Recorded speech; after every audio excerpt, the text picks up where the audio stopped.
नमस्कार मेरे assistant professor साथियों, my name is doctor S K Sharma. I am an assistant professor of English. देखिए, आप में से कई सारे स्टूडेंट्स जो हैं मेरे लिए मैसेज कर रहे थे कि सर अभी हमारा नेट क्वालिफाई नहीं है, हम क्या करें, और हम दिसंबर की नेट की प्रिपरेशन करना चाहते हैं, तो हम क्या क्या चीज़ें पढ़ें, कैसे कैसे पढ़ें। तो कुछ बातें आप समझिए। आपकी जो एग्ज़ाम है उसकी डेट डिक्लेयर हो चुकी है। इट मीन्स आपका जो थर्ड पेपर है वो 7 जनवरी को होने जा रहा है। उसके बाद आपकी जो है सेकंड के बाद आपके जो फर्स्ट और सेकंड पेपर जो है उसकी टेंटेटिव डेट्स भी या टेंटेटिव मंथ्स दे दिया है फेब और मार्च में। तो आप एक चीज़ ध्यान रखिए, आप जो है जिन स्टूडेंट्स की नेट या सेट या वो एलिजिबिलिटी नहीं अचीव की है, तो आप बिल्कुल एक तरफा आप असिस्टेंट प्रोफेसर की ही तैयारी करते रहें। आप जब असिस्टेंट प्रोफेसर की तैयारी कर रहे हैं तो वो नेट की तैयारी हो रही है आपकी, और कुछ जो रह जाता है उसको आप बाद में कवर कर सकते हैं। ऐसा हो सकता है कि आप असिस्टेंट प्रोफेसर की तैयारी करते करते ही दिसंबर वाली नेट क्वालिफाई कर जाएं। कुछ चीज़ें रह भी जाती हैं तो वो ज़्यादा मैटर नहीं करेगी। आपका जो फोकस जो है असिस्टेंट प्रोफेसर पर रहना चाहिए, क्योंकि आपकी यदि 7 जनवरी को राजस्थान जीके का पेपर होता है तो आप लोगों को उसकी प्रिपरेशन के लिए राजस्थान जीके वाला सेक्शन अच्छी तरह से तैयार होना चाहिए। यदि वो तैयार नहीं है तो आप बहुत ज़्यादा पिछड़ जाओगे, और जब पिछड़ जाओगे तो उसको कवर अप करना बहुत मुश्किल हो जाएगा। सेकंड, यदि आपकी असिस्टेंट प्रोफेसर वाली एग्ज़ाम यदि आपकी फेब या मार्च में भी हो जाती है तो भी आप उस असिस्टेंट प्रोफेसर की एग्ज़ाम में यदि अच्छा परफॉर्म करती हो, बिल्कुल एग्ज़ाम ओरिएंटेड चीज़ों को पढ़कर और अच्छा परफॉर्म करती हो, तो या तो आपकी दिसंबर वाली नेट क्वालिफाई हो जाती है। दिसंबर वाली नेट क्वालिफाई नहीं होती है तो आपकी जून वाली नेट के लिए आपको 3 से 4 महीने का टाइम मिल जाएगा। आप जून वाली नेट क्वालिफाई कर सकते हो। फिर स्पेसिफिक जो चीज़ आपको लगता है कि नेट के लिए पढ़नी है वो पढ़ी जा सकती हैं। और हो सकता है आपको दिसंबर वाली फिर अगेन दिसंबर 24 की दिसंबर की नेट का भी चांस मिल सकता है। इसका मतलब जो असिस्टेंट प्रोफेसर की तैयारी कर रहे हैं उनको मिनिमम 2 नेट तो मिलेंगी ही मिलेंगी, दिसंबर की और जून की, और बहुत ज़्यादा संभावना ये है कि दिसंबर 24 की भी मिल जाए। और मैं ये नहीं कह रहा कि आप वहाँ तक जाएं, आपका यहीं कहीं जो है नेट, जिनके नेट नहीं है, नेट क्वालिफाई हो जाएगा। लेकिन ज़्यादा इंपॉर्टेंट बात है, देखो नेट के लिए आपको 2 या 3 चांस मिल सकते हैं, ठीक है, लेकिन असिस्टेंट प्रोफेसर के लिए आपको एक ही चांस मिलेगा। और यदि आपका नेट हो भी जाता है और आपने उसके चक्कर में आपने असिस्टेंट प्रोफेसर की अच्छी तरह से तैयारी नहीं की, आपके मार्क्स अच्छे नहीं आए, आप जो है क्वालिफाई नहीं कर पाए या क्वालिफाई करके बॉर्डर पर ही रहे, तो उस नेट का कोई भी यूज़ नहीं है। ऐसे हज़ारों नेट जो हैं, आपने जो 8000 जो बच्चे की 7800 जो बच्चे जिनका इंग्लिश का फॉर्म भरा है, उनमें से आप मान लीजिए कि 5000 से ऊपर जो है नेट क्वालिफाई हैं, और ऐसे हज़ारों हर 6 महीने में नेट क्वालिफाई होते हैं। तो आपका ये जो वैकेंसी है ये बहुत इंपॉर्टेंट है, ये बार बार में नहीं आएंगी। तो इसलिए आप असिस्टेंट प्रोफेसर वाले पे फोकस करें। आप मान के चलिए असिस्टेंट प्रोफेसर की तैयारी कर रहे हैं तो वो नेट की ही तैयारी हो रही है आपकी, और उसके बाद यदि कुछ अप्रोच जो थोड़ी सी डिफरेंट है उसकी तैयारी करना चाहते हैं तो आप उसके बाद आपको फेब के बाद मार्च के बाद टाइम मिल सकता है। और मान लो फेब मार्च के बाद एग्जाम और आगे आती है तो फिर आप उसके बाद वो असिस्टेंट प्रोफेसर की तैयारी करेंगे तो नेट अपने आप ही आपका निकल जाएगा। ओके, तो आप लोग जो है एक बिल्कुल अभी अपना फोकस यही रखें कि मुझे जो है अभी असिस्टेंट प्रोफेसर वाली एग्जाम क्वालिफाई करनी है। उसके और असिस्टेंट प्रोफेसर वाले कोर्स में जो चीज़ें हैं वो आपको नेट में निश्चित रूप से हेल्पफुल रहेंगी और अपने आप ही आपको फ़ायदा हो जाएगा। ओके, और इस कोर्स के बाद हम आपको बहुत सारी प्रैक्टिसेस कराएंगे और प्रैक्टिसेस में भी आपको बहुत सारी चीज़ें क्लियर होंगी। तो आप इस चीज़ को आप अच्छी तरह से समझ लें, ठीक है। अब देखिए, हमारा जो नेक्स्ट सेक्शन जो है वो ब्रिटिश लिटरेचर का स्टार्ट हो रहा है, history of English literature. History of English literature के जो आपको नोट्स हैं, आप सारे देखो, आपको मेरा सजेशन ये है, बाकी आप जैसे भी चाहें, आपको जो नोट्स अपलोड कर दिए हैं उनकी आप जो है नोट्स की PDF है, आप उनकी नोट्स की प्रिंट निकाल लें। प्रिंट निकालने के बाद कोशिश ये करें कि उनकी जो प्रिंट है आप 1 साइड ही लें, बोथ साइड्स नहीं लें, जिससे आपको एक साइड खाली मिलेगी। जब आपको एक साइड खाली मिलेगी तो आपको पढ़ाते वक्त बहुत सारी चीज़ें एक्स्ट्रा बताई जाएंगी, क्योंकि सारी चीज़ें जो है नोट्स में आ जाए ये पॉसिबल नहीं है। तो आपके साथ पेन पेपर होना चाहिए। आपके नोट्स जो क्लासरूम के बाद जो मैं एक्स्ट्रा चीज़ें और जो चीज़ें आती हैं वो मैं आपको बताता हूँ। जैसे कोई कॉन्सेप्ट है, अब मैंने उस पर सीधा नाम लिख दिया, लेकिन आपको उसको समझना है तो मैं तो क्लास में तो समझाऊंगा। जब मैं उसको आपको समझाऊंगा तो आपको उससे फ़ायदा होगा। जो भी चीज़ें आपको नोट डाउन करनी होती है वो नोट डाउन कर सकते हैं। मान लो मैं पोइट्री सेक्शन पढ़ाते हुए कोई उसका रेफरेंस प्रोज के साथ दे रहा हूँ, पोइट्री सेक्शन पढ़ाते हुए मैं मान लो उसका प्लेस के साथ रेफरेंस दे रहा हूँ, तो वहाँ पोइट्री के नोट्स में उनको मेंशन करा नहीं जा सकता, लेकिन मैं समझा रहा हूँ तब आप आपके वो जो ब्लैंक पेज है उसमें लिख सकते हैं। कोई चीज़ आपको लगे कि ये मेरी नीड है और ये मुझे नहीं आती है तो आप उस चीज़ को भी नोट डाउन कर सकते हो। तो वो आपके लिए, जब आप जो सारा का सारा चीज़ जो मैं क्लासरूम में बताऊंगा उनको नोट्स में ऐड कर लेंगे तो वो नोट्स जो है आपके फिर कंप्लीटली सफिशिएंट हो जाएंगे। सेकेंडली, जो नोट्स में मैंने आपको बहुत सारी टेक्स्ट दी हुई हैं और टेक्स्ट जो है राजस्थान में जितनी भी यूनिवर्सिटीज़ चलती हैं उनमें जो टेक्स्ट प्रिस्क्राइब्ड है, मैंने कोशिश किया है उसका इंपॉर्टेंट टेक्स्ट जो है उसमें आपको मैं रखूं। और जो चीज़ मुझे ऐसी लगती है कि भाई ये टेक्स्ट पूरा देने की ज़रूरत नहीं है, तो उसमें कुछ लाइंस हैं, वो कुछ लाइंस जो है मैं बाद में आपको समझाऊंगा कि भाई ये टेक्स्ट की लाइन इंपॉर्टेंट है, पूछी जा सकती है। और जिनका टेक्स्ट मैंने आपको जो दिया हुआ है उसको हम टेक्स्ट पूरा पढ़ने की कोशिश करेंगे, क्योंकि हम कई पोइम्स, कई चीज़ें ऐसी इंपॉर्टेंट है कि हम प्रेडिक्ट नहीं कर सकते कहाँ से आए। हम बस उसको स्पीडली पढ़ लेंगे, लेकिन एक बार आपके वो टेक्स्ट की लाइनें, पोइम की लाइनें आपके आएंगी तो आपको उसकी थीम भी पता लग जाएगी, उसकी वर्ड मीनिंग भी पता लग जाएगी, उसका कॉन्सेप्ट भी पता लग जाएगा, उसका ट्रेंड भी पता लग जाएगा। नहीं तो आपके एक ही पोइम पे 10-10, 20-20, एक ही पोइम पे हजारों क्वेश्चन बनाते रहो आप और उनमें उलझते रहो। आप हर क्वेश्चन को नया क्वेश्चन समझ के रटते रहोगे, याद करते रहोगे, तो उसका कोई भी यूज़ नहीं है। बेटर है कि वो जो पोइम आपके लिए पता है कि इंपॉर्टेंट है, आपको पता है कि एलिजिबिलिटी इन अ कंट्री चर्चार्ड इंपॉर्टेंट है, तो बेटर है कि आप एक बार उसको एक बार रीड आउट कर लें, फिर आपको जब भी पढ़ना हो तो एक बार उसको देख लें, क्योंकि आपने ग्रेजुएशन पोस्ट ग्रेजुएशन में कहीं ना कहीं वो पढ़ी हुई है तो आपको जल्दी से मेमोराइज हो जाएगी। और नहीं भी पढ़ी है तो आप सीख जाओगे। जो भी इंपॉर्टेंट पोइम्स है, मान लो आपको शेक्सपियर के पता है कि ये सोनेट्स इंपॉर्टेंट है, ये हमें पढ़ने चाहिए, आपको पता है कि मिल्टन के 4 सोनेट इंपॉर्टेंट है, पढ़ने चाहिए, आपको पता है कि विलियम ब्लेक का लैम है, टाइगर है, ठीक है ना, तो ये पोइम्स हमें पढ़नी चाहिए।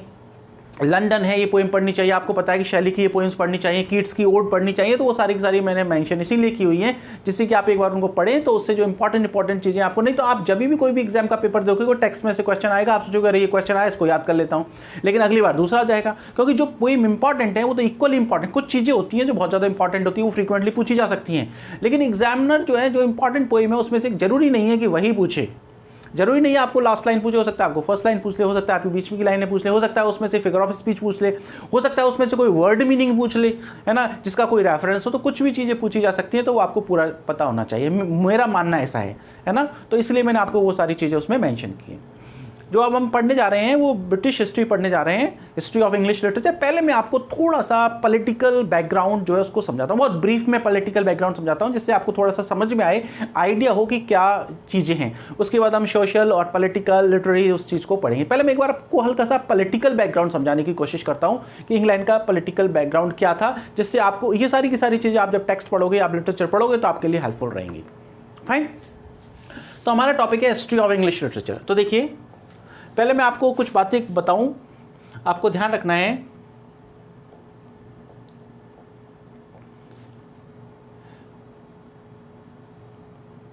देखिए, यदि हम इंग्लैंड की हिस्ट्री की बात करें तो ऐसा कहा जाता है कि the history of England is the history of invaders. England का जो इतिहास है वो इन्वेडर्स का इतिहास है, अटैकर्स का इतिहास है, ठीक है ना। First Roman attacked England and England accepted all those things, and the moment they left England forgot everything। देखो, इंग्लैंड के इतिहास के बारे में ये कहते हैं कि इंग्लैंड का इतिहास जो अटैकर्स का इतिहास है, ठीक है, इन्वेडर्स का इतिहास है, और जैसे जैसे लोगों ने अटैक किया, रोमन्स आए तो उन्होंने रोमन ट्रेडिशन को एक्सेप्ट कर लिया, जैसे वो गए तो उसको भूल गए, ठीक है ना। उसके बाद जो है आपने देखोगे कि अलग अलग ट्राइब्स हैं, उन्होंने इंग्लैंड पे अटैक किया, ठीक है, जैसे आप कहते हो सेक्सन्स हैं, आपको डेन्स हैं, एंजल्स हैं, ये सारी ट्राइब्स हैं जिन्होंने इंग्लैंड पर अटैक किया, और फिर जैसे जैसे वो आए तो उन्होंने, इंग्लैंड ने उसको एक्सेप्ट किया, फिर उसके बाद उसको भूल गए। लेकिन ये जो ट्राइब्स हैं, इनकी बातें जो आपके असिस्टेंट प्रोफेसर के लिए इंपॉर्टेंट नहीं है, कि आपका असिस्टेंट प्रोफेसर का जो सिलेबस है वो रिनेसेंस से स्टार्ट होता है, ठीक है। हालांकि यदि हम बात करें हिस्ट्री ऑफ इंग्लिश लिटरेचर की, तो हम पहले जो यदि हम पढ़ते हैं तो हम पहले भाई एंशिएंट पीरियड को पढ़ते हैं, जिसको आप जो है ग्रीको रोमन पीरियड भी बोलते हो। यदि हम पढ़ने की बात करें तो देखो, यदि शुरुआत से बात करें तो सबसे पहले है एंशिएंट पीरियड और ग्रीको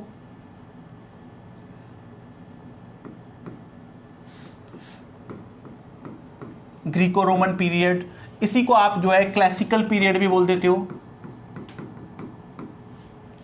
ठीक है। उसके बाद आता है Anglo Saxon period, and after that Anglo Norman period.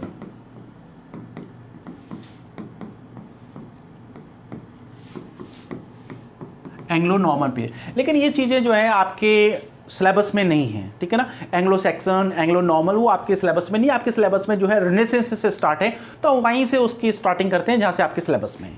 देखिए,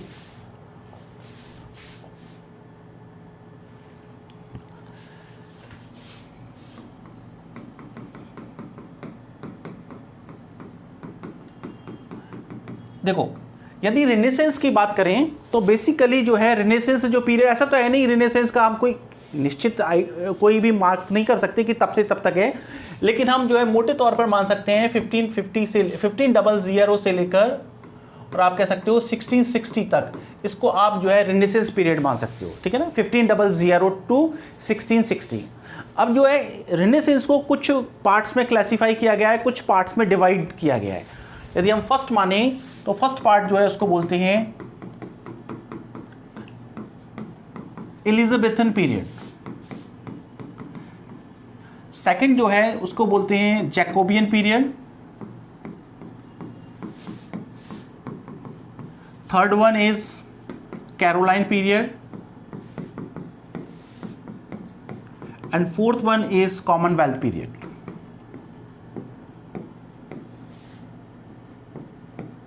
Commonwealth period. See, now this Elizabethan period is 1558 to 1603. ये सारी चीजें इंपॉर्टेंट है जो एग्जाम में पूछी जाती हैं। Now your Jacobean period is 1603 to 1621. 1603 to 1625, sorry, and Caroline period is 1625 to 1649, and this Commonwealth period is 1649 to 1660. This Commonwealth period is also known as Puritan Interregnum.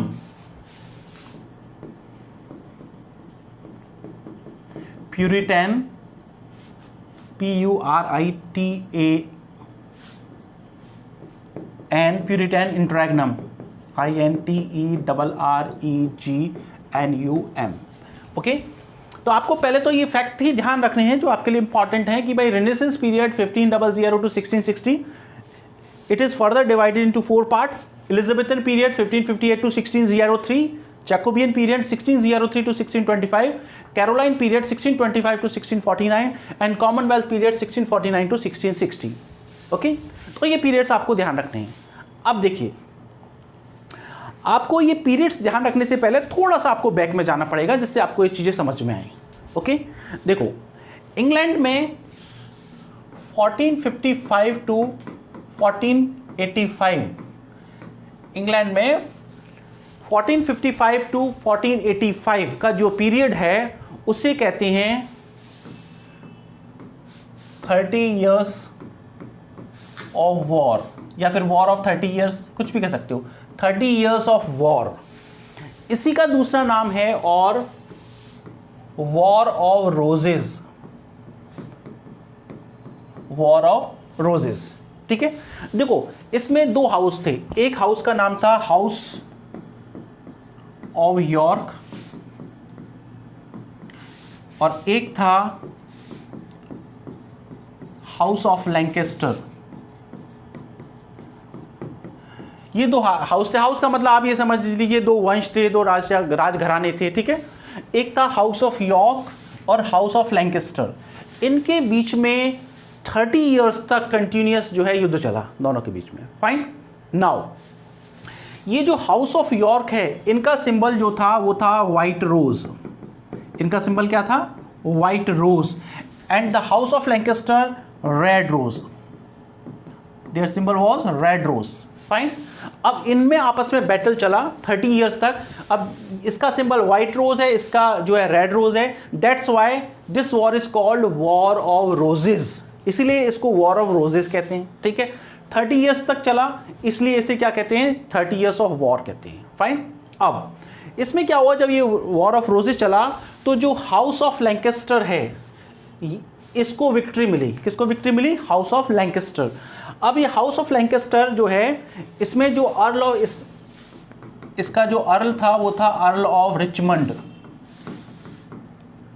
Earl of Richmond, ये earl of Richmond जो है अब England का राजा बन गया।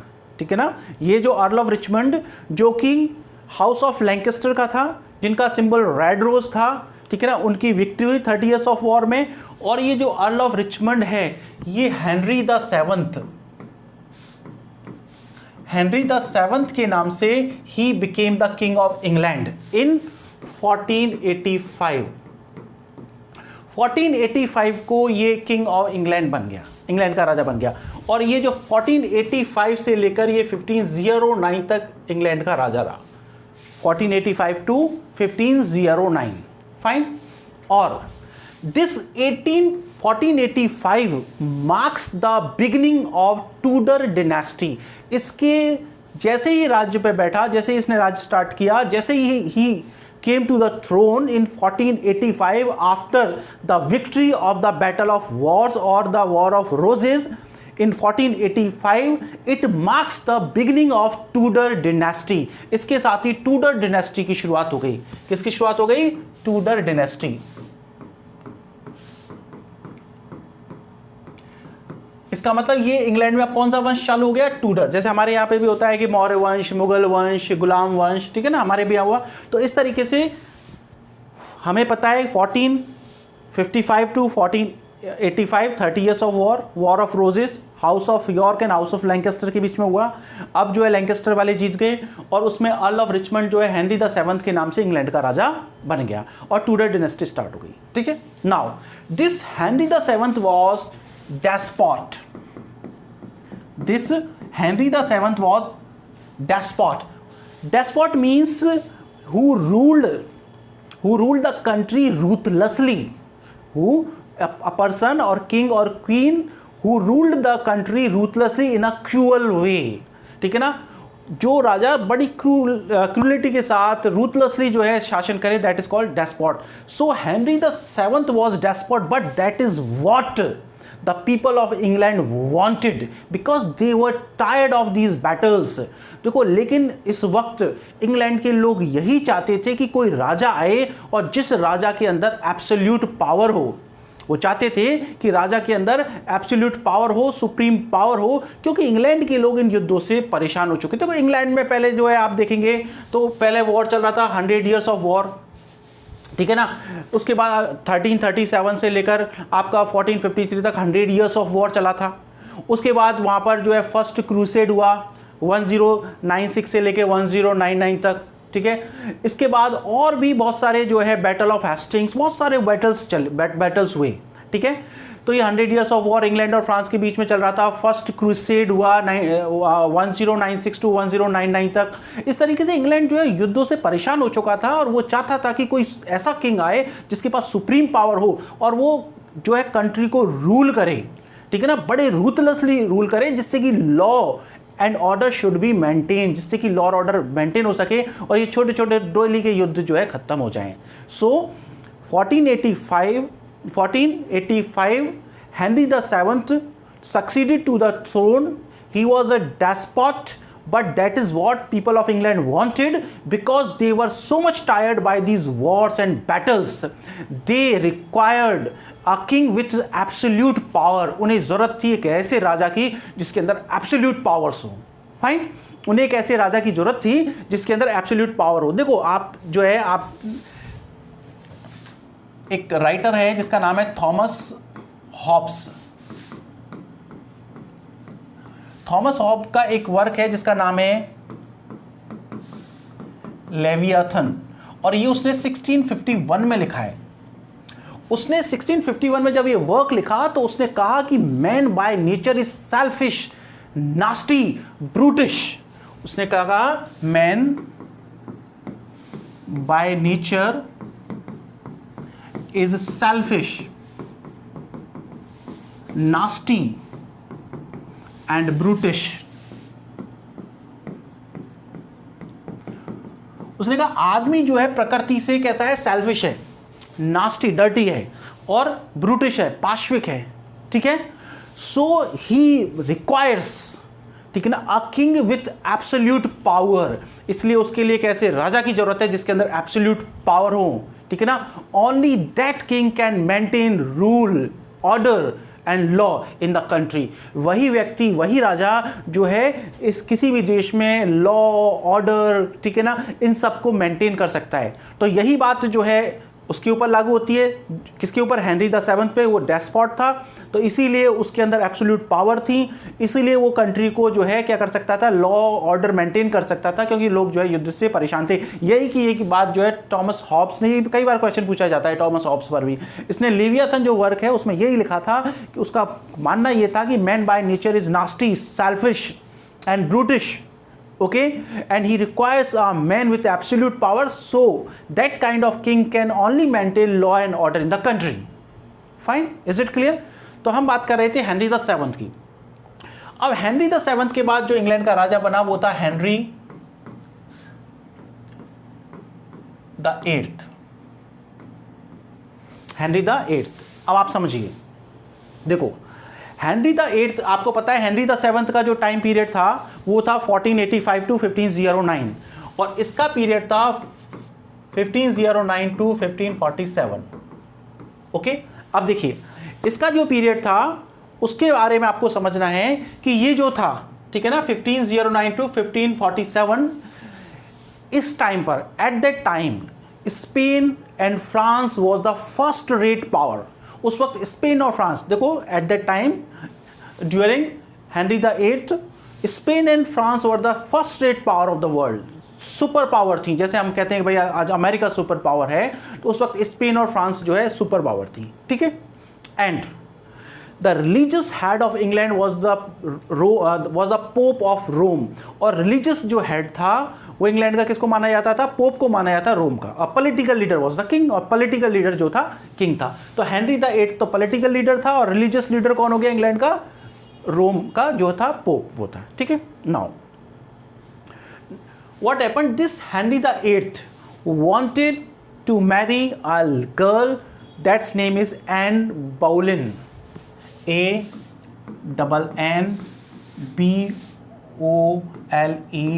ANNBOLEYN.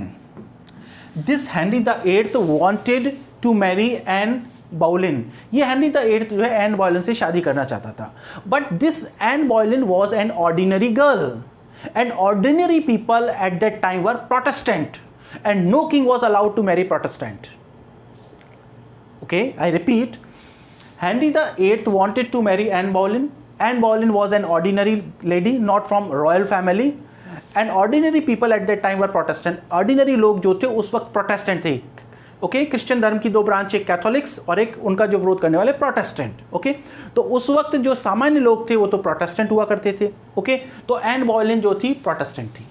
Fine, Henry the eighth को इससे शादी करनी थी, ठीक है, और to marry her he had to take the permission with the pope of the Rome. इसके लिए उसे रोम के पोप से जो है परमिशन लेनी थी, ठीक है। अब समझिए क्या था यहां पर, एक चीज आपको समझने पड़ेगा, ये जो हेनरी द एट्थ है, हेनरी द एट्थ जो है इसकी 6 शादियां हुई थी। इसमें जो तीन जो आपके लिए इंपॉर्टेंट है, एक है जेन,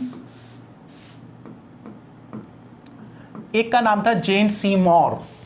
हेनरी द एट्थ जो है उसकी जो 6 वाइफ्स हैं उनमें से 3 आपके लिए इंपॉर्टेंट है, 3 are important for you. Number 1 Jane Seymour, okay.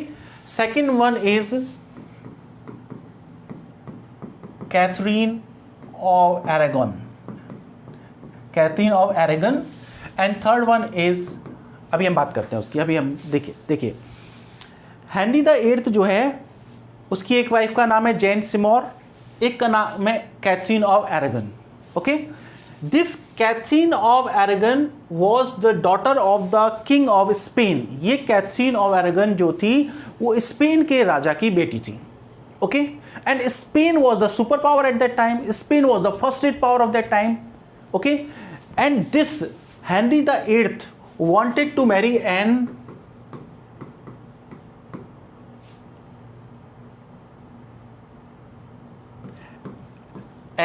Boleyn. This Anne Boleyn. So this Henry the Eighth wanted to marry Anne Boleyn. Okay. Now to marry her, he had to take permission with the Pope, but Pope dared not to give the permission because this Catherine of Aragon happens to be the daughter of King of Spain. ये जो Catherine of Oregon जो इसकी एक wife थी, वो Spain के राजा की बेटी थी। पोप को डर था कि यदि मैंने परमिशन दे दी तो गलत हो जाएगा, क्योंकि कैथरीन ऑफ अरेगन नाराज हो जाएगी, और कैथरीन ऑफ अरेगन नाराज हो जाएगी तो इसका मतलब स्पेन का राजा नाराज हो जाएगा, और स्पेन जो है उस वक्त सुपर पावर था और वो स्पेन के राजा को नाराज नहीं करना चाहता था। इसलिए उसने क्या किया, उसने मना कर दिया। उसने कहा कि भाई मैं परमिशन इस चीज के लिए नहीं दे सकता कि आप उससे शादी करें।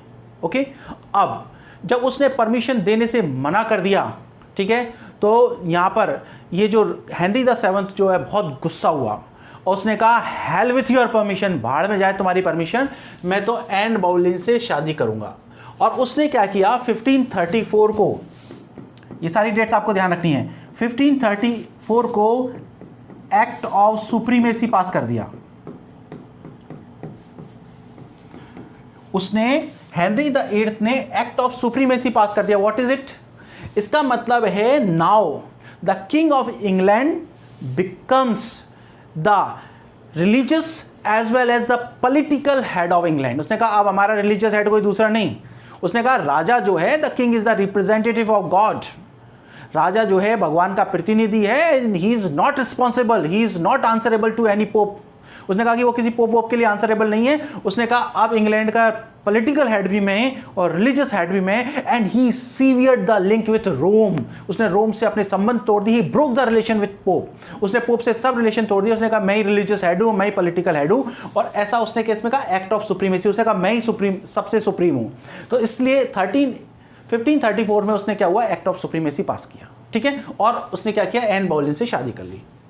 फाइन, अब समझिए ये जो है कौन, जेन सिम्योर, फाइन, एक दूसरी रानी कैथरीन ऑफ अरेगन, ठीक है।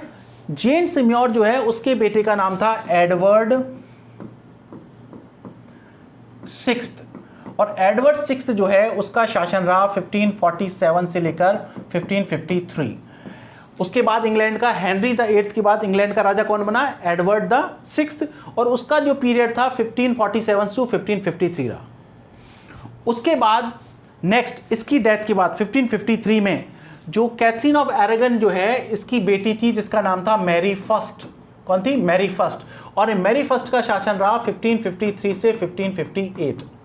इंग्लैंड में 1553 से 1558 तक किसका शासन रहा, मैरी का। Okay, Mary the first, fine. और ये जो मैरी है ये कौन थी, ये कैथोलिक थी। मैरी कौन थी, कैथोलिक थी, and she got murdered many Protestant. उसने बहुत सारे प्रोटेस्टेंट्स का मर्डर करा दिया। इसलिए in the history of English literature she is known as bloody Mary. इसलिए इसको क्या नाम दिया गया है, ब्लडी मैरी, क्योंकि इसने बहुत सारे प्रोटेस्टेंट, ये जो थी कैथोलिक थी और ये प्रोटेस्टेंट को बिल्कुल भी टॉलरेट नहीं करती थी। She got murdered many Protestant, that's why she is known as the bloody Mary in the history of English literature. इसलिए वो हिस्ट्री ऑफ इंग्लिश लिटरेचर में ब्लडी मैरी के नाम से जो है जानी जाती है। किस नाम से जानी जाती है, ब्लडी मैरी। ये सारी चीजें आपको ध्यान रखनी है, एग्जाम में पूछी जाती हैं। इन दोनों की बात हो गई, ठीक है। अब हमारा जो है मेन फोकस है एन बोलेन। एन बोलेन जो है उसकी बेटी का नाम था एलिजाबेथ फर्स्ट, एलिजाबेथ फर्स्ट। और एलिजाबेथ फर्स्ट इसके बाद, किसके बाद, मैरी के बाद, जब 1558 में मैरी की डेथ हो गई तो उसके बाद जो है queen Elizabeth succeeded to the throne. Queen Elizabeth जो है क्या हुआ, रानी बनी इंग्लैंड की। और क्वीन एलिजाबेथ का पीरियड जो है 1558 से लेकर 1603 तक है। और आपको मैंने बताया था इसी पीरियड को क्या कहा जाता है, हिस्ट्री ऑफ इंग्लिश लिटरेचर में कहा जाता है एलिजाबेथन पीरियड। ओके, ये चीजें आपके दिमाग में फिट होनी चाहिए कि जब भी हम लिटरेचर पढ़ेंगे तो उनका रेफरेंस आएगा। और यदि आपको ये चीज़ें क्लियर नहीं है तो आपको समझने में दिक्कत आएगी, वही रटना पड़ेगा। और आप इनके जरिए आप बहुत सारे क्वेश्चन जो है उनके आंसर मल्टीपल चॉइस में प्रिडिक्ट कर सकते हैं कि इसका आंसर ये होगा, नहीं भी पढ़ा हुआ है तो। फाइन, आगे देखिए। अब यदि हम एलिजाबेथ की बात करें, नेक्स्ट हमारा जो है पीरियड हो गया वो है Elizabethan period. Why Elizabethan period, because at that time queen Elizabeth was raining over England, क्योंकि उस वक्त क्वीन एलिजाबेथ जो है इंग्लैंड पर शासन कर रही थी। That's why it's known as Elizabethan period in English literature, and that period it's 1558 to 1603। कई बार इतनी इजी क्वेश्चन भी पूछे जाते हैं तो आपको ये डेट्स ध्यान रखनी है। कई बार ये पूछ जाता है एलिजाबेथन पीरियड का टाइम, है ना। देखिए, now this Elizabethan period is known as the first golden period of English literature. इसको इंग्लिश लिटरेचर का जो है गोल्डन पीरियड के नाम से भी जानते हैं। अब गोल्डन पीरियड के नाम से क्यों जानते हैं उसके आपको कारण पता होना चाहिए, जिससे आपको थोड़ा सा इसका बैकग्राउंड पता लगे। देखो पहली बात तो यही कहते हैं जो क्रिटिक्स, पहली बात जो कहते हैं चाहे लिटरेचर के जो लोग हैं वो यही कहते हैं कि भाई गोल्डन एज इसलिए क्योंकि इस एज में शेक्सपियर था। ऐसा कहा जाता है कि one Shakespeare is sufficient to make any age a golden age of that year. एक शेक्सपियर यदि किसी भी एज में आ जाए, मतलब शेक्सपियर को मैं एलिजाबेथन एज की जगह मान लो मॉडर्न एज में रख दूं, शेक्सपियर को यदि मैं रोमांटिक एज में रख दूं, किसी भी एज में रख दूं, तो one Shakespeare is sufficient to make an age a golden age of English literature. तो एक शेक्सपियर ही किसी भी एज को गोल्डन एज बनाने के लिए सफिशिएंट है। तो पहली बात तो यही कही जाती है कि वन शेक्सपियर इज सफिशिएंट अच्छा to make any age a golden age of that year. एक शेक्सपियर ही सफिशिएंट है किसी भी एज को जो है क्या बनाने के लिए, गोल्डन एज बनाने के लिए। ठीक है। सेकंड थिंग, अब क्यों, देखो एलिजाबेथन पीरियड में जो है England flourished in trade, commerce, wealth and literature like anything। यानी कि इस एज में इंग्लैंड जो है उसने जो है ट्रेड में, कॉमर्स में, ठीक है, लिटरेचर में, वेल्थ में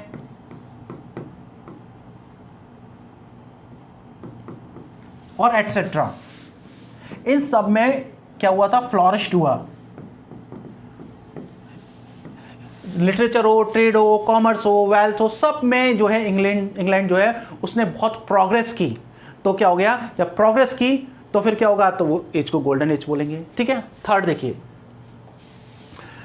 थर्ड जो एलिजाबेथन एज है उसमें मैनी आइलैंड्स और मैनी कंट्री वर एक्सप्लोर्ड और discovered by the people of England.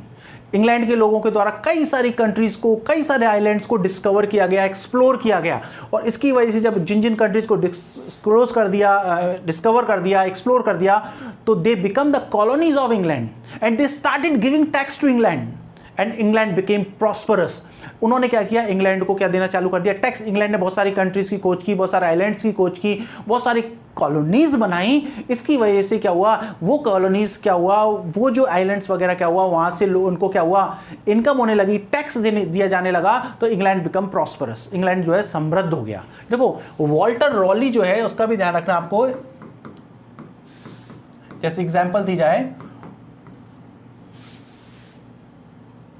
Walter really जो है उसने एक रीजन को एक्सप्लोर किया, एक क्षेत्र को एक्सप्लोर किया, और उस क्षेत्र का नाम उसने दिया वर्जीनिया। क्या नाम दिया, Virginia, after the name of queen Elizabeth the first.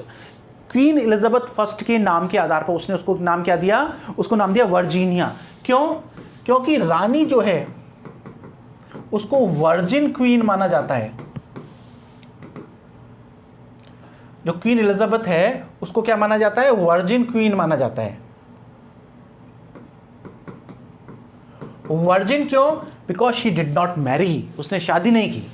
Queen Elizabeth the first जो है उसने शादी नहीं की, तो इसलिए उसको वर्जिन क्वीन माना जाता है। तो उसके नाम के आधार पर ही वॉल्टर रॉली ने जिस रीजन को एक्सप्लोर किया उसका नाम लिया Virginia. It means Virginia was explored by Walter really. Walter, इसी तरीके से और जो है बहुत सारे आइलैंड्स हैं, बहुत सारी कॉलोनीज हैं, उनको डिस्कवर किया गया, उनको एक्सप्लोर किया गया, and they started giving tax to England and England became prosperous country. तो प्रॉस्परस हो गया। ठीक है। नेक्स्ट देखिए, आपको ध्यान रखनी सारी चीजें, फैक्ट जो आपको बहुत काम आएंगे। Queen Elizabeth was Protestant. As I told you that Queen Elizabeth was from an ordinary family, and ordinary people at that time were Protestant, and Queen Elizabeth was Protestant. England में क्या होता था, जैसे ही कैथोलिक राजा आता तो वो Protestant पर अत्याचार करता। देखिए, as we have discussed about queen Mary, she is known as the bloody Mary. Okay, क्योंकि वो कैथोलिक थी, उसने प्रोटेस्टेंट्स पर अत्याचार किया। ठीक है। अब ये जो क्वीन एलिजाबेथ थी ये प्रोटेस्टेंट थी, and the majority of people in England were Protestant, and they found the queen और king of their own religion. उनको ऐसा लगा कि भाई हमारे खुद के धर्म की, हमारे प्रोटेस्टेंट धर्म की जो है रानी ही जो है इस वक्त इंग्लैंड का पर शासन कर रही है, ठीक है।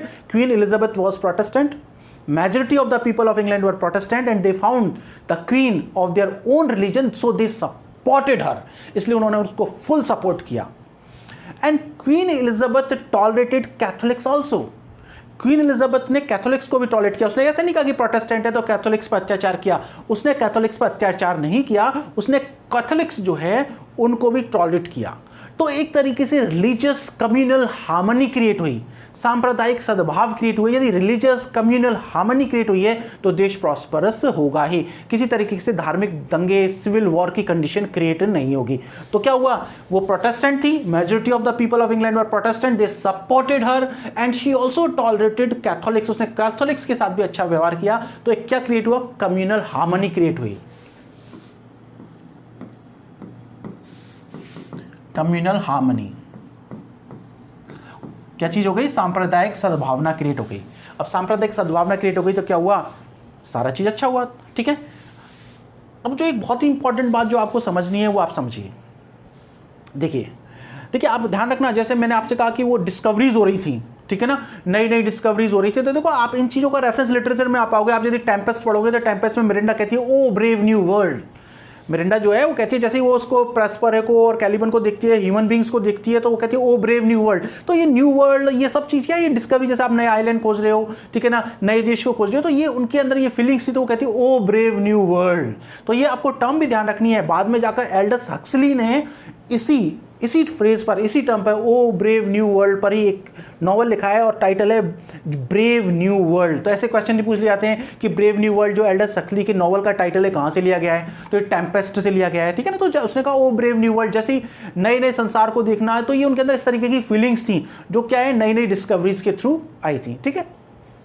तो हम एक बात मैंने आपको बताया था कि eight that time Spain and France were the super power, were the first rate power, okay. Now what happened, Spain और फ्रांस दोनों ही राजा जो है क्वीन एलिजाबेथ से शादी करना चाहते थे, ठीक है ना। पर she was very intelligent lady, वो बहुत ही इंटेलिजेंट लेडी थी। देखो क्वीन एलिजाबेथ के बारे में कहते हैं कि शी वुड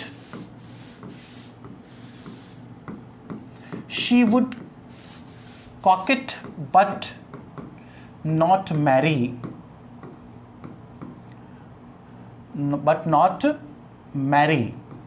उसके बारे में कहते हैं, कॉकेट का मतलब होता है फ्लर्ट करना। उसके बारे में ये बहुत फेमस स्टेटमेंट है कि she would कॉकेट but not marry.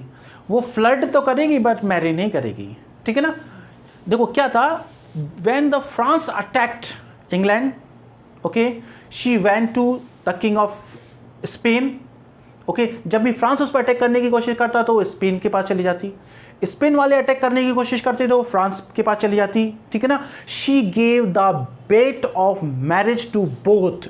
उसने दोनों को मैरिज का बेट का अंदर टेम्पटेशन, ठीक है ना, उसने दोनों को जो है मैरिज का टेम्पटेशन दे रखा था। She gave the bet of marriage to both, वो दोनों को ही शादी का टेम्पटेशन देती थी कि भाई आपसे शादी कर लूंगी, उससे शादी कर लूंगी, इस तरीके से। दिस वेंट ऑन, ये चलता ही रहा, ये क्या रहा, चलता ही रहा। But something important happened in 1588, लेकिन 1588 को कुछ अजीब ही घटित हो गया, ठीक है।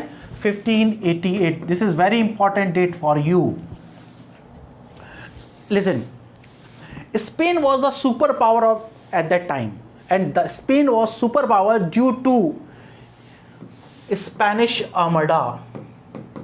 स्पेनिश आर्मडा, देखो स्पेनिश आर्मडा का मतलब क्या है, स्पेन के पास एक फ्लीट ऑफ शिप था, जहाजों का बेड़ा था, उसमें बहुत सारे जहाज, बहुत सारे सोल्जर्स और बहुत सारे वेपन्स थे। और ऐसा माना जाता था कि जो स्पेन का जो स्पेनिश आर्मडा जो है, जहाजों का जो समूह था स्पेन का, वो किसी देश की तरफ यदि निकल लेता था तो ये माना जाता है कि वो देश अब गया काम से, वो डिस्ट्रॉय कर दिया जाएगा, ठीक है। अब क्या हुआ, जब इस तरीके से चलता रहा तो स्पेन ने क्या हुआ, इंग्लैंड पर अटैक कर दिया। और स्पेन का जो स्पेनिश आर्मडा है, स्पेन के जहाजों का बेड़ा जिसे कि स्पेनिश आर्मडा कहते थे, वो इंग्लैंड की तरफ जाने लग गया। स्पेनिश आर्मडा के बारे में कहा जाता था कि इट इज इनविंसिबल, इसके बारे में क्या कहा जाता है? इनविंसिबल। इनविंसिबल का मतलब होता है कि that is something is so powerful that can't be defeated. कोई चीज इतनी शक्तिशाली है कि उसे हराया ही नहीं जा सकता, इनविंसिबल। स्पेनिश आर्मडा को क्या कहते थे? इनविंसिबल कहते थे। जैसे आपने नाम सुना होगा टाइटैनिक शिप। हम टाइटैनिक के बारे में कहा जाता था दैट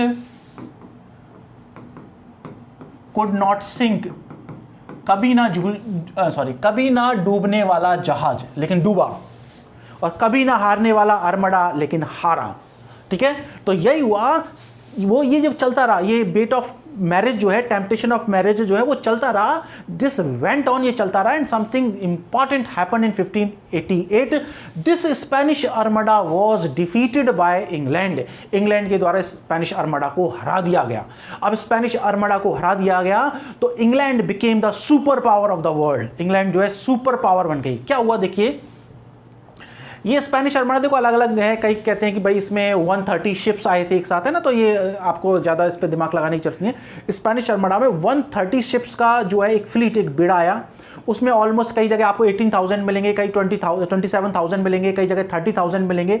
इस तरीके से काउंटिंग, उसमें आप ये मान के चलिए 30,000 सोल्जर्स और लोग, और 130 शिप्स का जो बेड़ा है इंग्लैंड की तरफ चला। ठीक है, अब इंग्लैंड के बारे में ये माना जाता था कि इंग्लैंड जो है बिल्कुल जो है अब बर्बाद ही हो जाएगा। लेकिन luck was with Britain, luck was with England. England के साथ भाग्य था, और क्या हुआ कि वेदर जो है वो इंग्लैंड जो है खराब हो गया। वो नॉर्थवर्ड जो है वेव्स चलने लग गई। उस पहली बात तो स्पेनिश आर्मडा जब आया तो वेदर खराब हो गया, तो कुछ तो जो जहाज है वैसे डिस्ट्रॉय हो गए। और इंग्लैंड के जो सोल्जर्स हैं उनको मोटिवेट करने के लिए, उनको जो है एक तरीके से मोटिवेट करने के लिए क्वीन खुद जो है वहाँ पर डेक पर आ गई। और क्वीन का जो बहुत ही फेमस स्पीच है, उसने एक बहुत ही फेमस स्पीच दी। उसने कहा, I no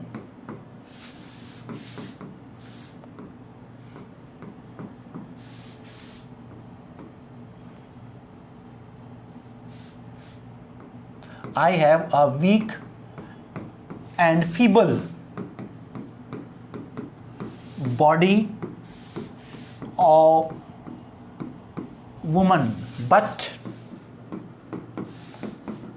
I have the heart and stomach of a king of England. See, पहली बात तो एक तो लक साथ था उनका इंग्लैंड वालों का, तो जो वेदर जो है वो भी खराब हो गया। दूसरी बात, क्वीन ने खुद क्या ने आकर बहुत ही मोटिवेटिंग स्पीच दी। उसने कहा, I know I have a weak and feeble body of woman. मुझे पता है मेरा जो शरीर है वो एक औरत जो होती है उस कमजोर शरीर है, लेकिन उसने कहा मेरा हार्ट और मेरा स्टमक जो है किंग जैसा है, और किंग ऑफ इंग्लैंड। तो इससे लोग बहुत ज़्यादा मोटिवेट हुए कि रानी खुद जो है उनके साथ वहाँ आई है और इस तरीके की स्पीच दे रही है, और इस तरीके से स्पेनिश आर्मडा जो है हार गया। स्पेनिश आर्मडा हार गया। जब स्पेनिश आर्मडा जब डिफीटेड हो गया तो उसके क्या कंसिक्वेंसेस हुए? उसके कंसिक्वेंसेस ये है, पहले तो स्पेनिश आर्मडा जो आया था वो इसीलिए आ रहा था कि इंग्लैंड के प्रोटेस्टेंटिज्म को बिल्कुल खत्म कर देंगे, प्रोटेस्टेंट रिलीजन को बिल्कुल खत्म कर देंगे, क्वीन को डिथ्रोन कर देंगे और एक कैथोलिक जो है किंग वहाँ स्टैब्लिश कर देंगे। तो पहली बात तो इस्टेब्लिशमेंट ऑफ प्रोटेस्टेंटिज्म हो गया, प्रोटेस्टेंटिज्म सिक्योर हो गया इंग्लैंड में, कोई टेंशन नहीं है। प्रोटेस्टेंटिज्म जो है, प्रोटेस्टेंट जो है लोग आराम से जिए, और प्रोटेस्टेंटिज्म को खत्म नहीं कर पाए क्योंकि जो है इंग्लैंड जो है जीत गया।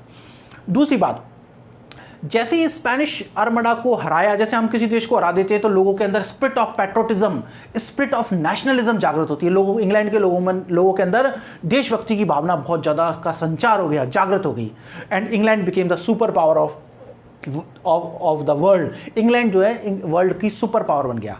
ठीक है, what were the consequences of the defeating of Spanish armada by England? Number 1, England became the super power, securing the Protestantism, okay, securing the Protestantism and the spirit of patriotism और nationalism, और patriotism और nationalism की spirit वहाँ पर जागृत हो गई।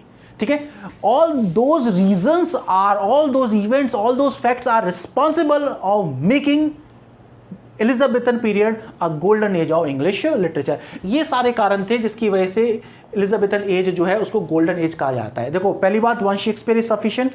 Second, England flourished in trade, commerce, literature like anything. Third one is discovery of new islands and new colonies. Even Walter Raleigh also explored the region that he named that Virginia, and there was a communal harmony. Queen was Protestant, but she tolerated Catholics also. Okay? And next was the defeat of Spanish Armada. Okay, Spanish Armada, which was invincible, was defeated by England in 1588, and England became the superpower of England. And these all things are responsible of making the golden age, making the Elizabethan period a golden era of English literature. Okay, this is about Elizabethan period. Now we know the next king was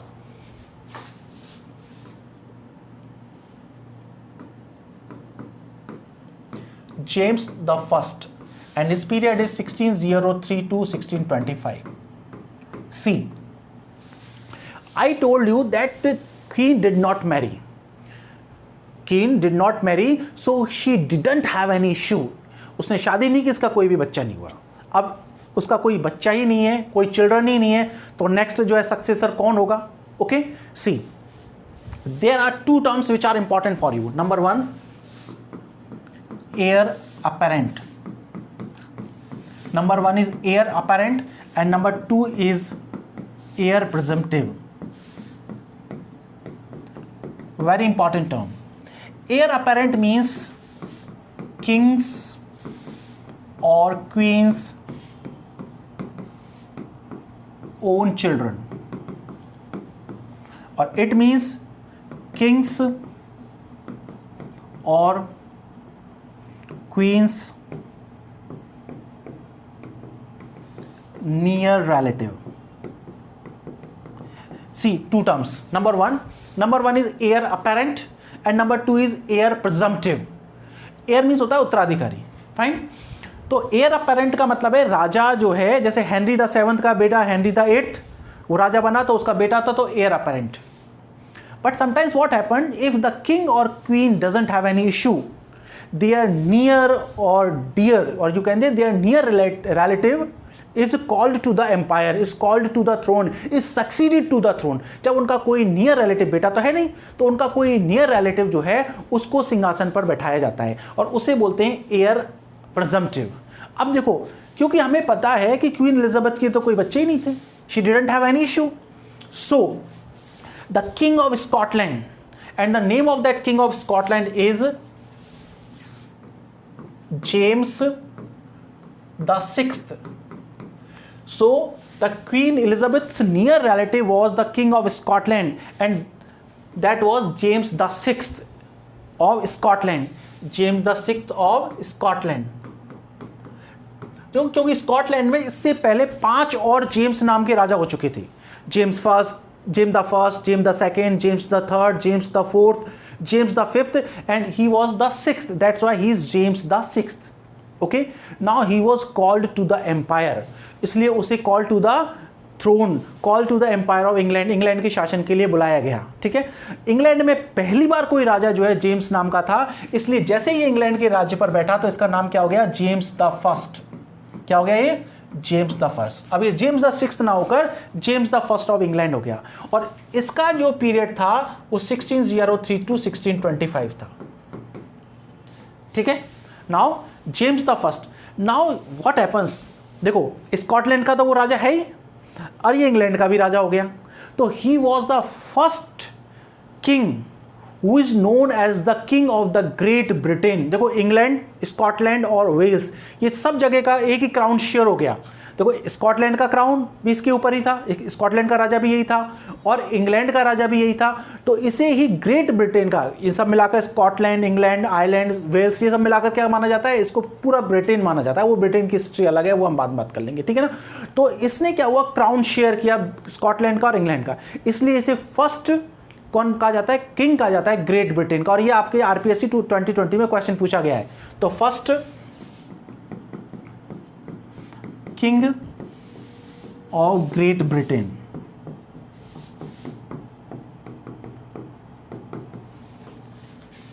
first king of great Britain, he was the first king of great Britain. ये great Britain का जो था पहला राजा था.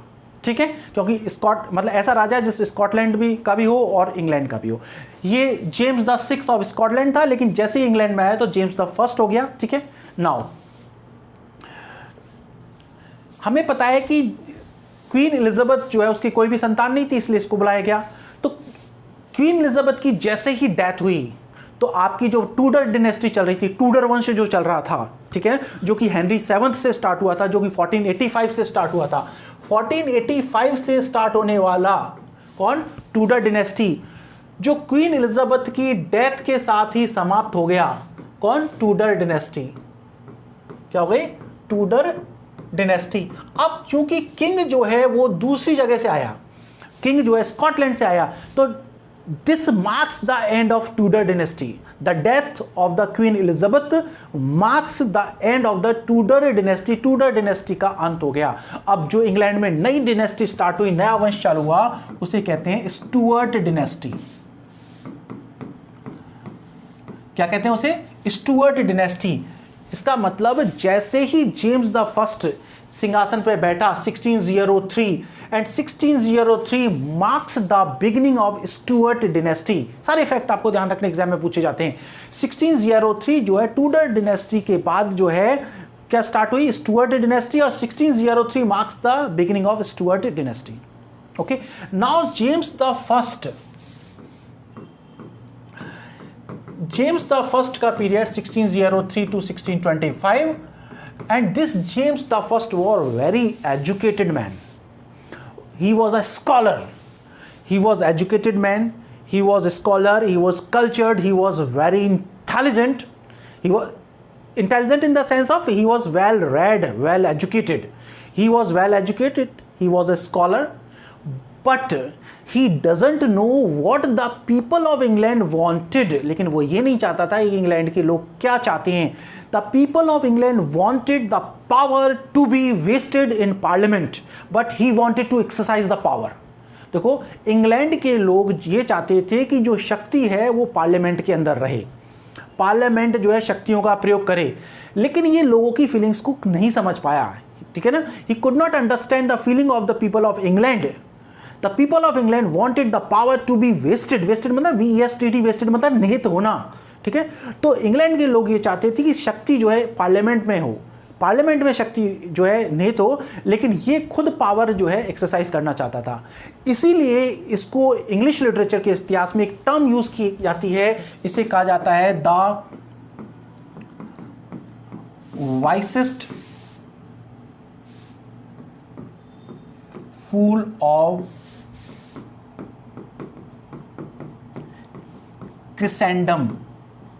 पूरे Christian देशों में ये सबसे वाइसेस्ट फूल था। हालांकि ये पैराडॉक्सिकल है, देखो आप वाइस भी कह रहे हो और फूल भी कह रहे हो। Wisest fool, he was the wisest because he was well educated, he was the scholar, and he was fool because he could not realize the people of England want the power to be vested in parliament rather than the king. But he wanted to enjoy the power, he wanted to exercise the power.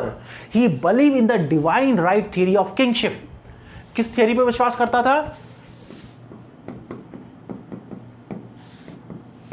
Divine right theory of kingship. Divine right theory का मतलब है कि king is the representative of God and he is not answerable to anybody, he is answerable to only God. भगवान का प्रतिनिधि है, जो वो कर रहा है वो सब ठीक है। ठीक है ना, वो इस थियरी पे विश्वास करता था और उसको ये लगता था कि राजा को ही एक्सरसाइज करनी चाहिए पावर, पार्लियामेंट को नहीं। लेकिन 1625 में जो है इसकी डेथ हो गई और इसका जो पीरियड है, ठीक है ना, इसका जो पीरियड है जो 1623 से 1625, जेम्स द फर्स्ट का पीरियड जो है, जेम्स शब्द जो है जैकोबस से बना हुआ है, इसीलिए इसी पीरियड को हम जैकोबियन एज कह देते हैं। ये हम बाद में पढ़ेंगे एजेस के बारे में, इसलिए मैं ज़्यादा नहीं बता रहा ना। इस पीरियड को जैकोबियन पीरियड कहते हैं जेम्स द फर्स्ट के नाम के आधार पर। ओके, नेक्स्ट किंग जो है वो आया फिर चार्ल्स द फर्स्ट, और चार्ल्स द फर्स्ट का पीरियड है 1625 टू 1649। सी, अब पार्लियामेंट में और किंग में थोड़ी सी क्या हुआ, सिविल वॉर की स्टार्टिंग हो गई, ठीक है ना। कुछ लोग पार्लियामेंट के फेवर में थे, ठीक है ना, मतलब डेमोक्रेसी के फेवर में थे, और कुछ जो है मोनार्की के फेवर में थे, ठीक है। And the James the first was a scholar, he was very intelligent, people tolerated him, ठीक है ना, although he is known as the wisest fool of whole Christendom. But when this Charles the First came, okay, तो parliament in 1629 parliament passed the petition of rights, petition of rights. अब जैसे ये 1625 में आया, parliament ने 1629 में एक petition of rights नाम का एक बिल पास किया। इसमें यह कहा गया कि king can't levy any tax without the permission of parliament. इसमें क्या कहा कि the king can not levy any tax without the permission of without the permission of parliament. देखो राजा ने क्या किया कि जैसे ही सिंहासन पर बैठा तो पार्लियामेंट को लगा कि ये तो गड़बड़ी कर रहा है, तो पार्लियामेंट ने 1629 को एक बिल पास किया जिसे कहते हैं द पटिशन ऑफ राइट्स। उसके अनुसार राजा जो है पार्लियामेंट की बिना परमिशन के कोई भी टैक्स जो है उसको नहीं लगा सकता। लेवी का मतलब लगाना, कोई भी टैक्स लगा नहीं सकता। अब टैक्स नहीं लगाता, सारी की सारी चीजें तो मनी से ही चलती हैं। तो parliament wanted the king to be the golden zero, कि गोल्डन है लेकिन जीरो हो जाए। जब आपके पास पैसा अर्थ नहीं है तो आपका कोई भी मतलब नहीं है। तो it infuriated Charles the first so much so that he dissolved the parliament. इस चीज ने चार्ल्स द फर्स्ट को इतना ज्यादा आग बबूला कर दिया, इतना क्रोधित कर दिया कि he dissolve the parliament. He dissolved the parliament.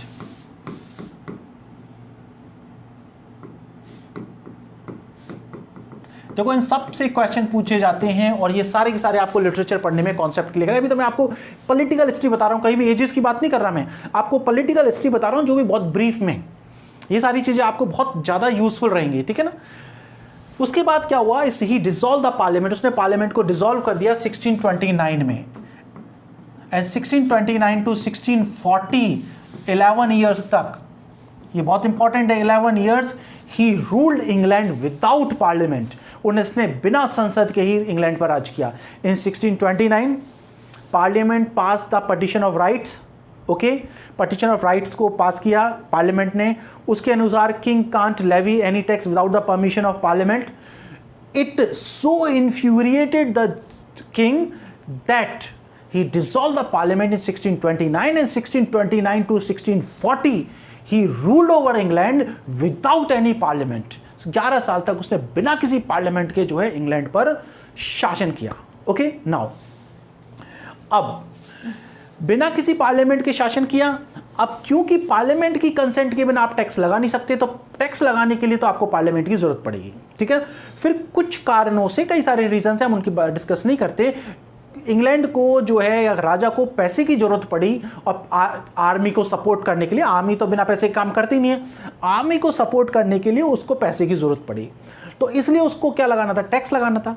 और टैक्स लगाने के लिए he convened the session of parliament. उसने 1640 में पार्लियामेंट का सेशन बुलाया। ही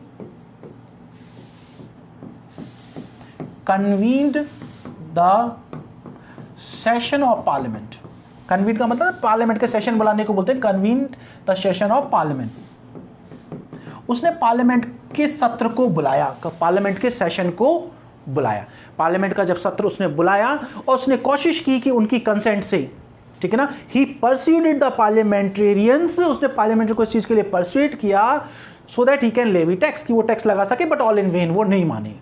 उन्होंने क्या किया, नहीं माना। अब उसने क्या किया, राजा ने क्या कर दिया कि पार्लियामेंट की बिना परमिशन के शिप मनी टैक्स लगा दिया, शिप मनी टैक्स लगा दिया। और आपने एक नाम पढ़ा होगा, जॉन हैम्पडन। और जॉन हैम्पडन जो था पहला ऐसा व्यक्ति था जिसने कि इस शिप मनी टैक्स का प्रोटेस्ट किया। जॉन हैम्पडन पहला व्यक्ति था जिसने इस शिप मनी टैक्स का प्रोटेस्ट किया। देखो, आप जब elegy written in a country churchyard पढ़ते हो तो उसमें आपको ये लाइन आती है, ठीक है ना, आपने लाइन पढ़ी होगी, some mute inglorious Milton here me rest, okay, some village Hampden with dauntless breast, ठीक है ना, protest his local villages, line कुछ थोड़ी सी चेंज हो सकती है, ठीक है ना, उसमें ये लाइन है, सम विलेज हैम्पडन विथ डॉन्टलेस ब्रेस्ट, कि किसी गांव के जो हैम्पडन ने, तो हैम्पडन को तो सपोर्ट प्राप्त था, क्रॉमवेल का सपोर्ट था, पार्लियामेंट का सपोर्ट था, तो इसने क्या किया, इस Hampden was the first person who protested this ship money tax, इस शिप मनी टैक्स का उसने प्रोटेस्ट किया। He said that this tax has been levied without the permission of parliament, that's why it's illegal। उसने कहा कि ये तो parliament की परमिशन के बिना इट्स इलीगल है, तो इसका प्रोटेस्ट किया जा सकता है, तो उसने उसका प्रोटेस्ट किया। खैर, जो भी सिचुएशन चलती रही, तो फिर एक तरीके से सिविल वॉर की सिचुएशन क्रिएट हो गई इंग्लैंड में, ठीक है, ऐसा कहते हैं। 1642 में जो है सिविल वॉर की सिचुएशन क्रिएट हो गई। 1642 में थिएटर्स क्लोज्ड कर दिए गए। 1644 में जो है प्रेस पर बैन लगा दिया गया, बहुत सारे रिस्ट्रिक्शंस लगाए गए। 1644 में प्रेस पर बैन लगा दिया, 1642 में थिएटर क्लोज कर दिए गए, और इस तरीके से इंग्लैंड में एक सिविल वॉर की सिचुएशन क्रिएट हो गई, ठीक है ना। और चीजें इस लेवल पर पहुंच गई कि 1649 को चार्ल्स द फर्स्ट जो है, CHRLES, Charles the first was be headed publicly. Charles the first को पब्लिकली बी हेडेड कर दिया गया, चार्ल्स द फर्स्ट को सरेआम उसका सिर कलम कर दिया गया। Okay, see, beheading the king in France is simple, is normal, is not startling, okay, it's not very shocking। यदि फ्रांस में यदि राजा का सर अलग कर दिया जाए तो it is not shocking, because they like changes. तो फ्रांस के लोग चेंजेस पसंद करते हैं। आप जानते हो कि फ्रांस में हर शाम को फैशन चेंज हो जाता है, हम कहते हैं। तो beheading the king in France is not shocking, पर beheading the king in England is shocking because the people of England are very conservative। England के लोग बहुत ज़्यादा कंजर्वेटिव थे और वो चेंजेस पसंद नहीं करते थे। राजा का सिर कलम कर देना उनके लिए बहुत बड़ा, बहुत ही शॉकिंग और बहुत ही स्टार्टलिंग था। लेकिन सिविल वॉर की कंडीशन में ऐसा हो गया। 1649 में जब राजा चला गया, फिर उसके बाद ऑपोजिशन का जो लीडर है ओलिवर क्रॉमवेल, वो जो है पार्लियामेंट का लीडर होकर इंग्लैंड पर रूल करने लग गया। इसलिए हम कहते हैं कि 1649 टू 1660, हम कहते हैं 1649 टू 1660 के पीरियड को हम कहते हैं कि इस पीरियड को हम कहते हैं Commonwealth period. The Commonwealth period. Why Commonwealth? Commonwealth क्यों? Because this time the leader, the supreme, the leader of the country is not by birth but by the choice of the people। क्योंकि इस period में जो country का जो head था, because the head of the country is not by birth. क्योंकि देखो, इस वक्त जो है लोगों ने, जनता ने जिसको चुना, वो जो है कंट्री का हेड है, Oliver Cromwell. That's why it is Commonwealth। Commonwealth because the head of the country is not by birth but by the choice of the people।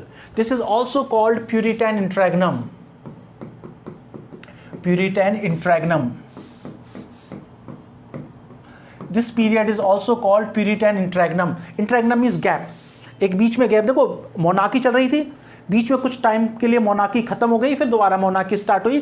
तो इस पीरियड में ये लोग बहुत ज़्यादा डोमिनेटिंग थी, प्यूरिटन। प्यूरिटन कौन है?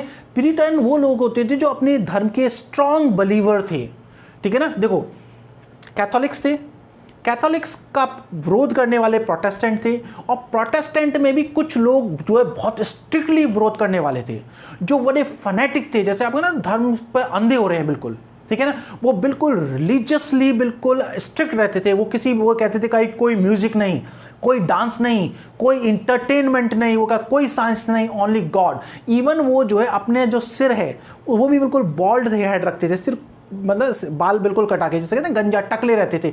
इसलिए उन प्यूरिटन्स जो है उन्हीं को आप राउंड हेड्स भी कहते हैं। देखो, ये नाम भी सुना होगा आपने, राउंड हेड्स, ठीक है। एक तरफ कैवेलियर थे जो राजा के सपोर्टर थे, और एक जो थे पार्लियामेंट के सपोर्टर्स थे, यानी प्यूरिटन थे, यानी प्रोटेस्टेंट की भी एक शाखा जो कि बहुत स्ट्रांगली विरोध करते थे। वो अपना सिर भी जो है बिल्कुल कटवा के रखते थे, सिर कटवा के नहीं, सॉरी, बाल कटवा के रखते थे, इसलिए उनको क्या बोलते थे, राउंड हेड्स भी बोलते थे। तो इस वक्त ये इन लोगों का बोलबाला था बहुत ज़्यादा। इंग्लैंड में ऐसा कहते हैं कि England was governed by the saint with swords. ये बहुत फेमस स्टेटमेंट है कि England was governed, Governed, England was governed by the saints with swords। उस पीरियड में इंग्लैंड जो है उसको कैसे गवर्न किया जाता था? इंग्लैंड पे शासन किसका था? सेंट्स का। ये जो प्यूरिटन्स है सब धार्मिक लोग थे, धर्म की बातें करते थे, स्ट्रिक्ट फॉलो करते थे, तो इस वक्त इन्हीं का बोलबाला था। तो इसीलिए कहते हैं England was govern by the saints with swords. Puritan, देखो आपको मिल्टन बहुत ही फेमस प्यूरिटन पॉइंट है, वो पॉइंट्स और उनकी डिस्कस अभी नहीं करते, नहीं तो वो बहुत ज़्यादा आपका उच्च हो जाएगा, ठीक है। तो हमने कहा कि 1649 टू 1660 जो है उसको कॉमनवेल्थ पीरियड कहते हैं, क्योंकि उस वक्त जो है head of the country was not by birth but by choice. Fine. Now 1649 को जब चार्ल्स द फर्स्ट को बी हेडेड कर दिया गया, तो चार्ल्स द फर्स्ट जो है उसके बेटे का नाम था Charles the second. Okay, and he fled to France, और वो फ्रांस भाग गया। वो क्या हो गया? फ्रांस भाग गया। Now what happened? नाउ जो ओलिवर क्रॉमवेल जो था, अब राजा की डिक्टेटरशिप से, राजा के अत्याचारों से लोग परेशान थे, that's why he was beheaded. But now the Oliver Cromwell himself became the dictator. Oliver Cromwell खुद ही डिक्टेटर बन गया, खुद ही तानाशाह बन गया। तो लोगों ने कहा कि if there is no difference between the king and the Oliver Cromwell, if there is no difference, the king was dictator, that's why he was beheaded, and now Oliver Cromwell himself has become dictator. So if there is no difference between the king and the Oliver Cromwell, then why not have a king? तो राजा ही क्यों नहीं? Because क्योंकि राजा के प्रति तो उनकी sympathy, कि राजा जो है रिप्रेजेंटेटिव होता है गॉड का। And the people of England had guilt of conscious that they had beheaded the king. और लोग, इंग्लैंड के लोग जो है उनके अंदर ये गिल्ट कॉन्शियस था कि उन्होंने क्या किया, राजा का सिर जो है कलम करवा दिया। ये दो ऐसे कारण थे, इनकी वजह से जब 1658 को ओलिवर क्रॉमवेल मर गया, उसके बाद उसका बेटा जो बना वो वीकलिंग था, वो ज़्यादा स्ट्रांग नहीं था। सो यहाँ पर इंग्लैंड के लोगों ने क्या हुआ, इस चार्ल्स द सेकंड को फ्रांस से बुलाया और चार्ल्स द सेकंड को इंग्लैंड का राजा बना दिया। तो 1660 में ये चार्ल्स द फर्स्ट जो है इंग्लैंड का राजा बन गया, I am sorry, Charles the second जो है इंग्लैंड का राजा बन गया। और ये चार्ल्स द फर्स्ट जैसे ही इंग्लैंड का राजा बना तो क्या हुआ, मोनार्की का इस्टेब्लिशमेंट हो गया। देखो पहले 1649 तक मोनार्की थी, क्या था, राजतंत्र था, फिर बीच में डेमोक्रेसी आ गई, कॉमनवेल्थ पीरियड, जो कि एक इंट्रैग्नम था, एक गैप था। लेकिन 1660 में there was a reestablishment of monarchy in England in the form of Charles the second. लेकिन 1660 में दोबारा राजतंत्र की स्थापना हो गई, और राजतंत्र की स्थापना जो हुई इसे बोलते हैं रेस्टोरेशन पीरियड।